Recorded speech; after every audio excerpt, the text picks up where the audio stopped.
जय माता दी। शारदीय नवरात्रि के तीसरे दिन की आप सबको बहुत सारी शुभकामनाएं। तीसरा दिन यानी माँ चंद्र घंटा की पूजा आराधना करने का सुवर्ण अवसर, जिनके घंटे की ध्वनि से ही सभी दानव भयभीत हो जाते हैं। वैसे माँ चंद्र घंटा की उपासना नवरात्रि के तीसरे दिन की जाती है। जिस प्रकार एक राजा अपने महल तथा राज्य को सुरक्षित रखने के लिए उसके चारों ओर किला बंधवाता है, उसी प्रकार माँ दुर्गा की उपासना हमें अपने शत्रुओं से रक्षण हेतु अपनी छत्र छाया प्रदान करती है। तो चलिए आज हम माँ चंद्र घंटा की पौराणिक कथा का श्रवण करते हैं और आज के इस वीडियो में उनकी आराधना के लिए कौन से मंत्र का जप करना चाहिए उस विषय में भी हम आपको बताएंगे। तो चलिए आज की कथा आरंभ करते हैं। माँ दुर्गा का पहला रूप माँ शैलपुत्री और दूसरा माँ ब्रह्मचारिणी स्वरूप है,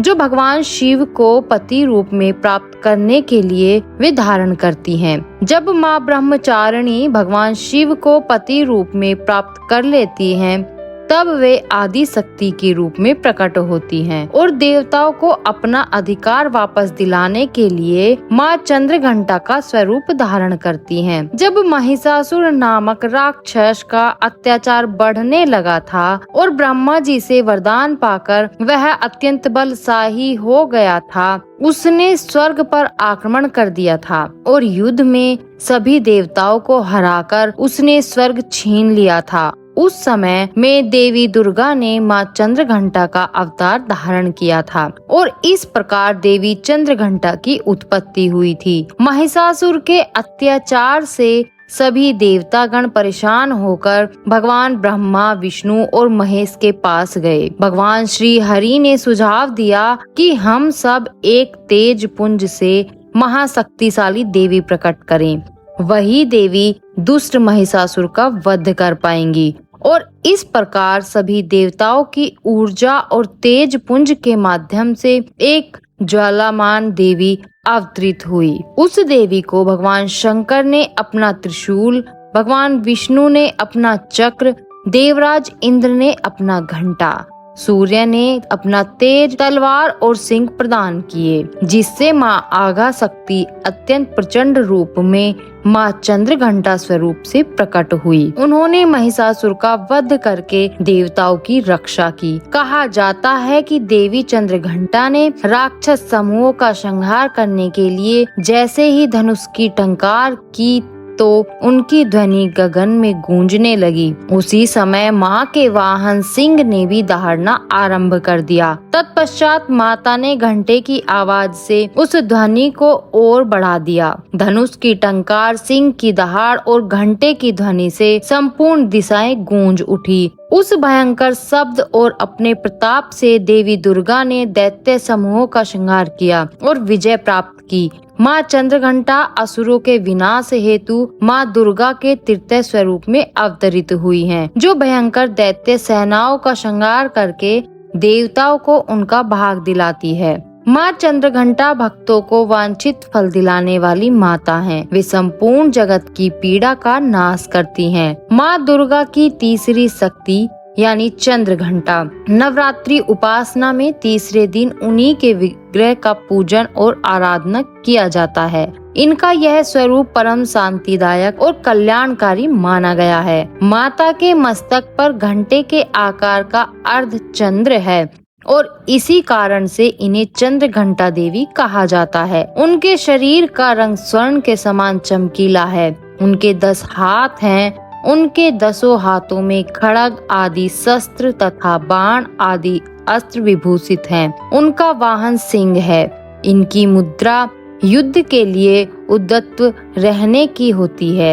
इनके घंटे की भयानक चंड ध्वनि से अत्याचारी दानव, दैत्य, राक्षस सदैव प्रकंपित रहते हैं। नवरात्रि की दुर्गा उपासना में तीसरे दिन माता चंद्र घंटा की पूजा का अत्यधिक महत्व बताया गया है। इस दिन साधक का मन मणिपुर चक्र में प्रविष्ट रहता है। माँ चंद्रघंटा की कृपा से उसे अलौकिक वस्तुओं के दर्शन होते हैं, दिव्य सुगंधियों का अनुभव होता है और विविध प्रकार की दिव्य ध्वनियाँ सुनाई देती हैं। यह क्षण किसी भी साधक के लिए अत्यंत सावधान रहने का होता है। माँ चंद्रघंटा की कृपा से साधक के समस्त पाप और बाधाएं विनष्ट हो जाती हैं। इनकी आराधना सदैव फलदायी बताई गई है। इनकी मुद्रा सदैव युद्ध के लिए अभिमुख रहने की बताई है और इसलिए भक्तों के कष्ट का निवारण यह अत्यंत शीघ्रता से करती हैं। माता का वाहन सिंह है, अतः इनका उपासक सिंह की तरह पराक्रमी और निर्भय बन सकता है। इनके घंटे की ध्वनि सदा अपने भक्तों की प्रेत बाधा आदि से रक्षा करती है।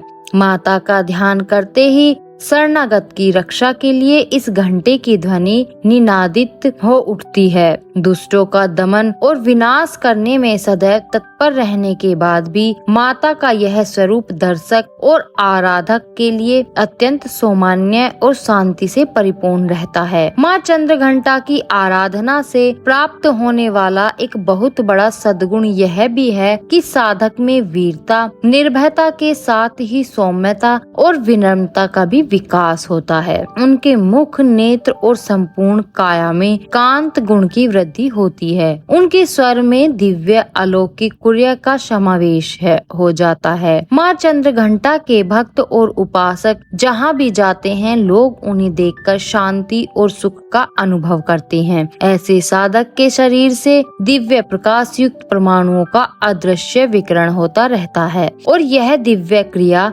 साधारण चक्षुओं से दिखाई नहीं देती, लेकिन साधक और उसके संपर्क में आने वाले लोग इस बात का अनुभव अच्छी तरह से कर सकते हैं। इसलिए हमें चाहिए कि हम अपने मन, वचन, क्रम और काया को निहित विधि विधान के अनुसार पूर्णतः परिशुद्ध और पवित्र करके माँ चंद्रघंटा के शरणागत होकर उनकी उपासना और आराधना में तत्पर हो जाएं। उनकी उपासना से हम समस्त सांसारिक कष्टों से विमुक्त होकर सहज ही परम पद के अधिकारी बन सकते हैं और इसलिए मनुष्य को निरंतर उनके पवित्र विग्रह को ध्यान में रखते हुए साधना की ओर अग्रसर होने का प्रयास करना चाहिए। उनका ध्यान हमारे इहलोक और परलोक दोनों के लिए परम कल्याणकारी और सद्गति प्रदान करने वाला है। माता चंद्रघंटा की पूजा करने के लिए प्रातः ब्रह्म मुहूर्त में उठकर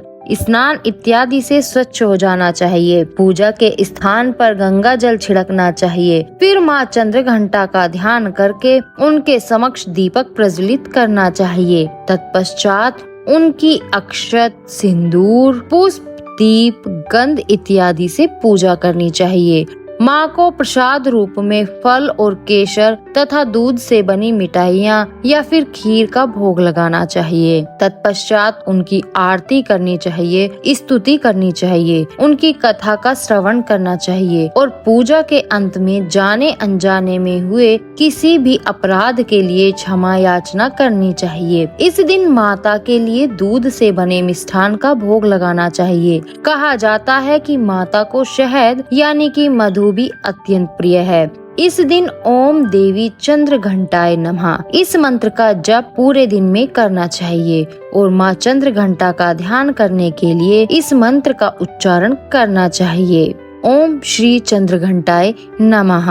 साथ ही नवरात्रि के तीसरे दिन माँ चंद्रघंटा की पूजा आराधना करके उनसे आशीर्वाद की याचना करनी चाहिए। जिस प्रकार माँ भगवती ने नव दुर्गा का स्वरूप लेकर महिषासुर, धूम्रलोचन, चंडमुंड, शुंभ निशुंभ इत्यादि अनेक दानवों का नाश किया था, उसी प्रकार इस नवरात्रि के पावन अवसर पर माँ दुर्गा की आराधना करते हुए हम अपने अंदर के दानव का नाश करके परम धाम को प्राप्त कर सकें। ऐसा ही प्रयास हमें करना चाहिए। माँ चंद्रघंटा देवी दुर्गा की शक्ति स्वरूप हैं। उनके अंदर ब्रह्मा, विष्णु और महेश तीनों देवी शक्तियाँ समाहित हैं। उनकी 8 भुजाओं में वे कमल, धनुष, बाण, खड्ग, कमंडलुक, तलवार, त्रिशूल और गदा जैसे अनेक अस्त्र शस्त्र धारण करती हैं। वे अपने गले में सफेद फूलों की माला पहने माँ अपने मस्तक पर चंद्रमा के साथ ही रत्न जड़ित मुकुट भी धारण करती हैं और सदैव युद्ध की मुद्रा में रहते हुए भी वे तंत्र साधना में लीन रहती हैं। तो यह थी आज की नवरात्रि के तीसरे दिन माँ चंद्रघंटा से जुड़ी हुई पौराणिक कथा और उनकी पूजा विधि। इस दिन उपासना करने योग्य उनका मंत्र। हमें आशा है कि आज की कथा आपको अच्छी लगी हो। अगर ऐसा है तो इस वीडियो को लाइक कीजिए और अपने परिवार तथा मित्रों के साथ शेयर करें। आने वाले दिनों में नवरात्रि की ऐसी ही सुंदर कथाओं का श्रवण करने के लिए आप अपने चैनल को सब्सक्राइब करके रख लीजिए, नोटिफिकेशन ऑन रखिए और कमेंट में जय माता दी अवश्य लिखें।